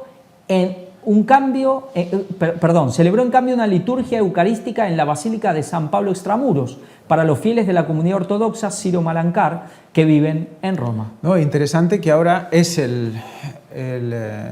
este hombre del Siro-Malancár, el Matoma, que le invita a él a que vaya a India, ¿no? Sí, sí. Que si esto se cumple, ya vemos otra vez lo que decíamos antes, ¿no? Un viaje a una zona que limita con China y que puede ser de influencia importante. Sí, sí, aunque el Papa está, bueno, que va a las periferias, no, él no esconde su intención de ir a Rusia, de ir a China y, ¿por qué no, India? Vamos a otra noticia, pero también seguimos con Vaticano. Ecumenismo. Francisco exhorta a invertir el rumbo de las divisiones hacia la unidad. Invertir el rumbo de las divisiones, es decir, ir volviendo para atrás. Ir retrocediendo a esa época donde la Iglesia estaba unida y más a donde el mundo estaba unido. ¿En la verdad? No, por supuesto. En la audiencia con los participantes en el 26º Coloquio Ecuménico Paulino, el Papa subrayó que la iniciativa, que reúne a estudiosos de diferentes confesiones cristianas y culturas, permite superar las barreras de la desconfianza en el encuentro con el otro, favoreciendo el diálogo entre puntos de partida diferentes, buscando un terreno común a partir de la Escritura que crezca el espíritu de fraternidad entre los creyentes, ¿no? Buscando un punto común en la Escritura. Mira, con una sola letra nos basta. Si en el curso de la historia las divisiones han sido causa de sufrimiento, hoy debemos comprometernos a invertir el rumbo, avanzando por caminos de unidad y fraternidad que comienzan precisamente rezando, estudiando y trabajando juntos. Esto es interesante, porque fijaros que ya muchas veces hemos acusado al Vaticano y al ecumenismo de unirse por tradiciones, por costumbres, por adoración a María y demás, ¿no? Pero ahora está diciendo que vamos a ver unidad a partir de la Escritura. Recuerdo que comentabas, Javi, que el catolicismo nos lleva quizás mucho tiempo por delante en algunos conceptos, ¿no? Y que teníamos que comprender más sobre la palabra de Dios porque en algún momento ellos nos van a rebatir con la Escritura y muchas veces quizás nos digan cosas que nos dejen completamente anodadados que nosotros no somos capaces de responder. Y se están preparando para eso. Y la cuestión es si nosotros nos vamos a preparar también para eso. Fijaros que los cultos de este ministerio poco a poco están yendo a un tema que podría parecer muy católico, ¿no? Como decíamos sobre María y sobre el corazón y tal. Y claro, ¿a dónde nos está llevando el Señor? ¿A dónde nos está llevando el Espíritu Santo? ¿Nos está llevando a qué? A comprender más y a ver que tenemos que estar muy atentos porque la línea va a ser muy fina y tenemos que poder responder a estas personas. Se están preparando para eso. Sí, cometeríamos un gran error si subestimamos a nuestro enemigo. Y aquí hablo de enemigos humanos, no hablo de Satanás, hablo de, bueno, gente especialmente del catolicismo. Ojo, que nos pueden hacer pasar mucha zozobra con la Biblia en la mano. La invitación a los cristianos a caminar juntos y a comprometerse a dar testimonio fue abordada por Francisco al reunirse en la sala de consistorio del Palacio Apostólico con los participantes en el, bueno, ya vimos en el 26 Coloquio Ecuménico Paulino. una iniciativa nacida poco después del Concilio Vaticano II por un grupo de estudiosos de una docena de países y de diversas tradiciones cristianas, que han dado lugar a un intenso camino de estudio e investigación, contribuyendo al conocimiento bíblico y espiritual de las cartas del apóstol de las gentes. Aquí muy centrado en las cartas de Pablo. Un encuentro que se abre a la confrontación con los demás. El encuentro en el que todavía hoy participan diversas confesiones cristianas y apasionados de San Pablo, que al reunirse comparten su especificidad de estudios, pero también la originalidad de la cultura de origen y de la vida de fe de su propia comunidad cristiana, ofrece una gran contribución, dijo el Papa en su discurso, porque abre el diálogo entre puntos de partida diferentes que buscan un terreno común a partir de la Escritura. Es decir, diálogos que vienen en diferente camino, distintas creencias, pero que buscan puntos en común. Claro, el que busca encuentra, dijo Jesús también. No, desde luego, imagínate, estamos hablando de temas, María y el domingo, ¿no? El octavo día. Sí, claro. Pablo habla de estos temas también. Sí, sí. Entonces, ¿cómo vamos a responder a esto? Es impresionante, porque justo ahora que estamos en esta situación, sale esta noticia. Es como que todo se va uniendo, todo va entrelazado en el mensaje del pueblo de Dios. Y permite una comparación exegética rigurosa y científica que encuentra su lecho vital en un contexto de oración y espiritualidad. Aquí habla de escudriñar las Escrituras, no basarse, no ni muy por encima, no, concienzudamente, es lo que dicen, permitiendo que emerja la belleza del epistolario del apóstol y su importancia para la vida cristiana y eclesial. Para Francisco, además, el coloquio ecuménico paulino está también el valor de superar las barreras de la desconfianza, que a menudo surge cuando estamos llamados a encontrarnos con el otro, y más aún cuando el otro tiene una tradición diferente de la propia. Aquí el otro es otra iglesia, otra confesión, y simplemente es otra tradición. Y fíjate que interesante, ¿no? Porque ya ves de qué sirve hacer tanta exégesis de la Escritura si luego tampoco la pueden predicar. Porque no hay proselitismo, ¿no? En todo caso será para contestar a aquellos que la predican. Cuando tú vayas a predicar a un católico y le vayas a explicar según qué cosas, ellos puedan rebatirte con la Escritura. Es realmente, impresionante el tema, ¿no? Exactamente. Los caminos insospechados de Dios. En cuanto al estudio en profundidad de los capítulos 9 al 11 de la carta de San Pablo a los romanos, en el coloquio propone este año, el Papa precisó que se trata de una extraordinaria exposición del misterio de la salvación, que pone en relación y por tanto en diálogo los dones y la llamada de Dios a Israel y la esperanza del Evangelio, a través de la cual el apóstol de los gentiles nos entrega un mensaje de fundamental importancia sobre el que profundizar los estudios bíblicos y cultivar el diálogo ecuménico. Pero es como un cambio, si se quiere, de lo que hasta ahora veníamos viendo. Ahora hay un ecumenismo supuestamente basado en las Escrituras. Dios no falla en sus promesas de salvación y las lleva a cabo con paciencia, incluso a través de caminos inesperados y sorprendentes. Pero la certeza subyacente es que los creyentes pueden confiar en la misericordia y las promesas de Dios, incluso en su debilidad y en las muchas amenazas que ponen en peligro su fe. Pueden contar con el poder de la muerte y resurrección de Cristo, con la promesa eficaz de la gracia de Dios. Esto me recuerda a una cita de Ellen White, donde ella dice que habrá cristianos sinceros y que creen la verdad, pero en el momento de tener que exponerla pasarán vergüenza. Nos podemos enfrentar y nos pasará, a cada uno según lo que esté preparado, a enemigos muy bien preparados, a contrincantes muy bien preparados en la Escritura, sí, para el engaño, para mal, para torcerla, pero que lo saben hacer muy bien. El verdadero ecumenismo se hace camino al andar. Esto nos suena a una canción, ¿no? Sí. Francisco animó a los participantes en el coloquio ecuménico paulino a continuar el diálogo académico, bíblico, espiritual y fraterno, a poner en circulación la riqueza original de la que cada uno es portador. Aquí cada uno tiene algo que aportar a la verdad, pero la verdad se construye entre todos, entre toda, la unión de todas las iglesias llegamos a la verdad. Aunque en realidad ellos, los católicos, van a decir que ellos tienen la verdad y simplemente están dando la oportunidad a otros para que la puedan conocer y puedan aportar algo que obviamente tiene que estar en armonía con el catolicismo, si no, no vale, si no, no es verdad. porque fuera del catolicismo no hay salvación y eso no lo van a cambiar. Por eso el que quiera ser salvo, según ellos, tendrá que estar, aunque conserve su confesión, pero tendrá que estar dentro del amparo, del círculo, de la esfera del catolicismo. Sabemos que bueno, el Vaticano y sobre todo los jesuitas, ahora tenemos un jesuita como papa, son unos maestros a la hora de definir cosas, de crear definiciones nuevas.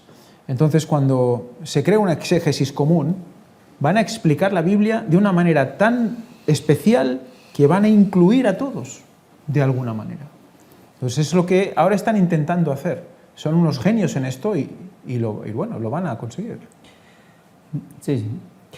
A proseguir la investigación bíblica con rigor y competencia. ¿Vemos? Estudiar la Biblia con rigor y competencia. Es como decir ser docto y constante, pero dejándose maravillar por los innumerables recursos espirituales contenidos en las epístolas paulinas para ofrecer a las comunidades cristianas palabras nuevas, capaces de comunicar la bondad misericordiosa del Padre, la actualidad de la salvación de Cristo, la esperanza renovadora del Espíritu. De ahí el deseo de que el trabajo de los estudiosos de San Pablo, a menudo laborioso y oculto, haga crecer entre los creyentes el espíritu ecuménico, un espíritu de diálogo y de fraternidad que ayude al camino común de búsqueda del Señor. Por último, el Papa exhorta a continuar el camino ecuménico, a caminar juntos, rezar juntos y trabajar juntos. Ahora, es interesante que este rigor bíblico, ¿no?, esto de escudriñar las Escrituras, se haga, digamos, centrándose en las cartas de Pablo. Había un apóstol que se llamaba Pedro, de los cuales esta gente dice ser su sucesor, que decía que las cartas de Pablo son difíciles de entender. Dice, mas los indoctos e inconstantes las tuercen y a su vez toda la Escritura para su propia perdición. ¿Qué pasa? Que las cartas de Pablo tienen esa profundidad impresionante, pero como dice Pedro, son difíciles de entender y son las que, por así decir, quizás más fáciles den lugar a poder torcerlas y a su vez, a partir de ahí, entonces, todo el resto de la Escritura para la propia perdición. Por eso apuntan a Pablo, porque a partir de ahí pueden torcer toda la Escritura y parecer que están diciendo la verdad. Pero Pablo es difícil de entender, pero debemos entender bien a Pablo. Y fijaros lo que dice, para ofrecer a las comunidades cristianas palabras nuevas. Sí. Palabras nuevas, lo he comentado antes. Quieren reformular la manera de explicar la palabra de Dios. Dice, el verdadero comunismo se hace caminando. No tengáis miedo de caminar con los demás, de confianza en los demás y en el servicio. Servid a los pobres, ayudad a las comunidades cristianas y también a las no cristianas. Caminad y servid. Seguid así. Caminad y servid. Sin proselitismo. Consistorio y sínodo. Los detalles del próximo consistorio en el que el Papa creará 21 nuevos cardenales. Vamos a ir leyendo ya rápido estas noticias para ir acabando. El Vaticano dio a conocer este lunes los detalles del consistorio ordinario público del sábado 30 de septiembre en el que el Papa Francisco creará 21 nuevos cardenales. Este evento será el preludio del sínodo de la sinodalidad, el encuentro que reunirá a obispos y fieles de todo el mundo en la ciudad eterna durante todo el mes de octubre. El último día de septiembre, a las 10 horas, hora de Roma, el Papa Francisco celebrará el consistorio en la Basílica de San Pedro del Vaticano. En esta ceremonia el Santo Padre creará 18 nuevos cardenales con derecho a voto y 3 nuevos cardenales por encima de los 80 años, por lo que no tendrán derecho a voto en un futuro cónclave. Los mayores de 80 años no pueden participar de los cónclaves.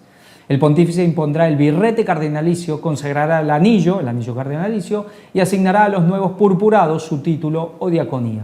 Bueno, estos obispos que serán nombrados ya cardenales. Pero interesante, fijaros la cronología, ¿no? El 30... ¿qué hace? Elige a sus cardenales, porque los elige él, ¿eh? Es el Papa el que elige a los cardenales. El 4, el sínodo. El 4 es lo de... El 4 de octubre, el sínodo. Laudato Si. Y Laudato Si también. Sí. O sea, todo eso va en orden, para que ya luego, el 6, fuera la economía de Francisco. O sea, ya elige a los suyos para que le apoyen, para que luego todo vaya en condiciones. O sea, es como que todo está preparado, todo está dirigido. Por supuesto. Todo el mundo en pos de la bestia. Aquí vemos al Papa Francisco recibir en audiencia a los reyes de los belgas, Felipe y Matilde. Podemos ver quizás algo que, quizás si las personas están muy acostumbradas a ver la gente que visita al Papa, las mujeres, hay muy poquitas que van de blanco. Leticia, por ejemplo, va de blanco.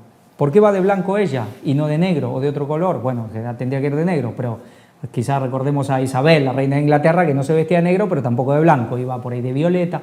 Pues porque es reina católica, es una monarquía católica.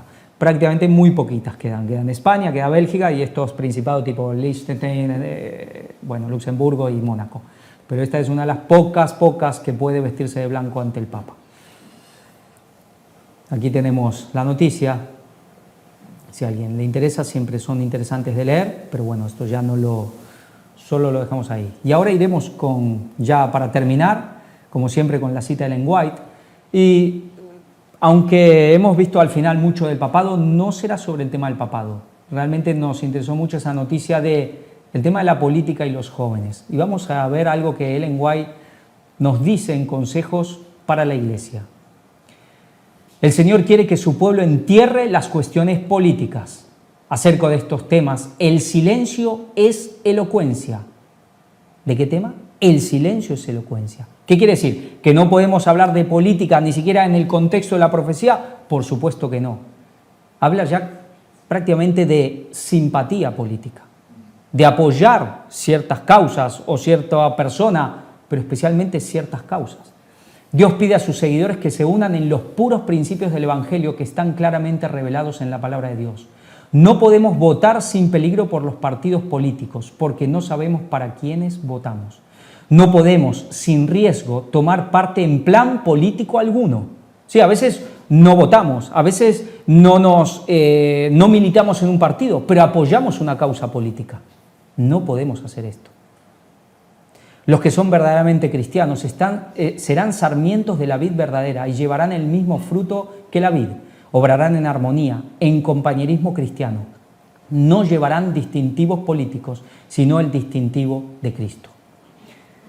Veíamos el tema de los jóvenes, cómo están perdiendo ese amor por lo que significa la libertad realmente en la política y preparando el terreno para la imposición de lo que es la ley dominical, de leyes restrictivas que irán contra nuestra propia conciencia. Pero ¿qué pasa con nosotros, inclusive seamos jóvenes o adultos, que estamos en el mensaje, que queremos servir a Cristo, hacer su voluntad y hacer la obra de Cristo? ¿Podemos participar en estas cosas? Pero aunque sea, digamos, inclusive sentimentalmente, apoyando, entrando en discusiones por política, aunque quizás no vayamos a votar o aunque quizás no vayamos a militar en un partido. Pensemos que cuando Jesús vino a esta tierra, Israel estaba tremendamente politizado. Tremendamente politizado. Inclusive sus discípulos estaban politizados. ¿Qué tuvo que hacer Jesús? Tuvo que quitar eso del corazón de los discípulos. Sabemos cómo estaban todos estos partidos tremendamente nacionalistas en lo que era Israel, y Jesús, aunque era muy judío, no estaba en esas cosas. Sus discípulos sí, y tuvieron que desaprender todo eso para hacerse verdaderos cristianos. ¿Qué pasa ahora en nuestro mundo? Seamos del lugar que sea, de la nación, de la región, del país, del continente que sea, cada vez todo está más politizado.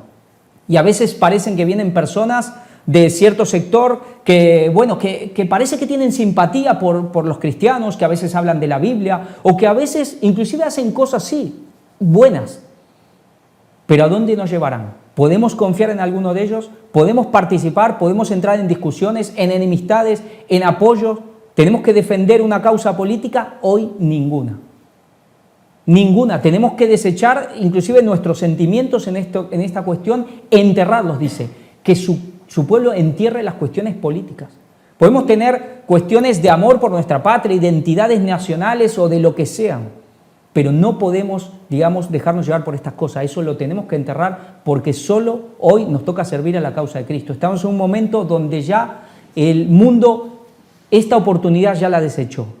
La oportunidad de hacer algo bueno del mundo, inclusive a nivel político, económico, el mundo lo desechó. Estados Unidos, el origen de Estados Unidos, el nacimiento de esa nación, fue la última oportunidad que Dios le dio. Pero eso ya quedó atrás. Hoy ya está convirtiéndose en la segunda bestia. Hoy solo nos queda la causa de Cristo. Todo lo otro tiene que ser enterrado, porque si no, entraremos inclusive en disputas entre nosotros mismos. ¿Qué pasa cuando el día de mañana podemos tener un hermano muy querido que está al lado nuestro y nuestros países entren en guerra? ¿Qué pasa? Yo soy argentino, tengo hermanos, y hay hermanos aquí, chilenos, que los quiero con todo el corazón. ¿Me voy a pelear porque el día de mañana entren en guerra? Que es muy probable, Argentina y Chile. No, entonces no podemos, esto hay que enterrarlo y esto va para todos. Esperamos que esto podamos entenderlo y dar este paso adelante y dejar todas estas cosas atrás, porque solo así haremos la obra que realmente Cristo nos encomendó. A partir de aquí, hermanos, que todos tengan un muy buen sábado, que Dios los bendiga mucho y Maranata 2031.